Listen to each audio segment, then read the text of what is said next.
అంటించుకొని oil పోసుకొని ఎక్కువ వేసుకోవద్దండి oil. మొదటగా పల్లీలు ఎందుకు వేస్తున్నానంటే ఫ్రిడ్జ్లో పెడతాం కదా, పల్లీలు కూల్గా ఉంటాయి కదా, అవి కొంచెం ఫ్రై కావడానికి టైం తీసుకుంటుంది.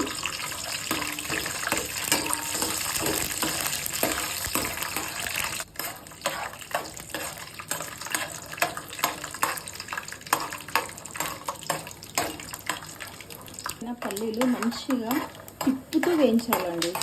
వన్ సైడ్ కాలి వన్ సైడ్ కాలకపోతే టేస్ట్ చేంజ్ అవుతుంది.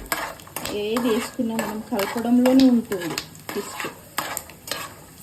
మినప్పప్పు నాకేమో ఇష్టం అండి, మా ఇంట్లో వాళ్ళేమో మా వారికి తినలేను పండు నొప్పని వేయనివ్వడు. తర్వాత కొద్దిగా జీలకర్ర, కొద్దిగా ఆవాలు,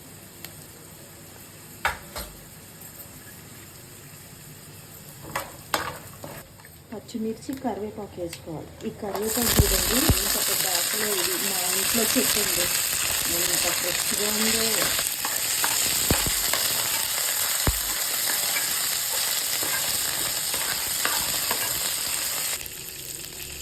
అయితే అండి పోపు అందరూ వేస్తారు, ఈ పోపు అంతా అందరికీ తెలిసిందే. నేను స్పెషల్గా ఇది ఎందుకు చెప్తున్నానంటే ఇందులో ఇంగువ వేసుకోవాలి. దీనివల్ల మంచి టేస్ట్ వస్తుంది. దీంట్లో తిప్పేది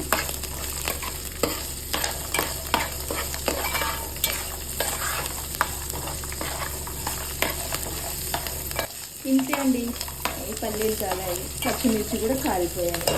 ఇక మనం ఇప్పుడు ఏంటి ఉడకబెట్టుకున్నాం కదా, ఈ శనగలు, పల్లీలు, బఠానీ, పెసర్లు మిక్స్, వైట్ శనగలు, రెడ్ శనగలు అన్నీ వేసేసుకోవాలి.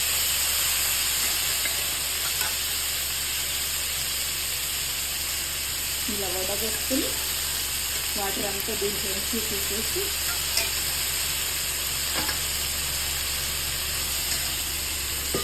లాస్ట్లో కొత్తిమీర వేసేసుకోవాలి.